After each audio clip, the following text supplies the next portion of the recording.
Bunso Migs Malino lubos na ipinaramdam ang kanyang pagmamahal, para kanino ating alamin.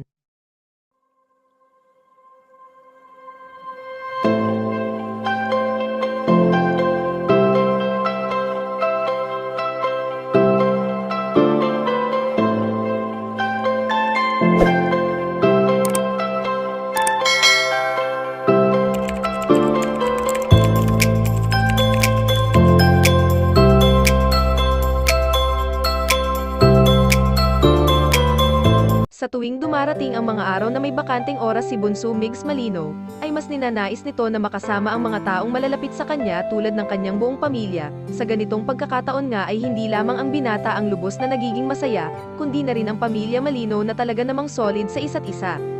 Bagamat may mga panahon na busy si Bunso Migs Malino sa kanyang mga ganap sa buhay, ay hindi naman ito nakakalimutan na bigyan ng oras ang kanyang pamilya, lalo pa nga at may bata na siyang pinapanabikan sa ngayon at ito ay si Baby Kies, na nagbibigay sigla sa kanilang tahanan. Sabi nga ng iba kung may nawawala ay may dumarating, ngunit mas sasaya pa sana ang pamilyang mayroon si Bunso Migs Malino kung kumpleto sila at kung nabubuhay lamang sana sa ngayon ang kanilang prinsesa.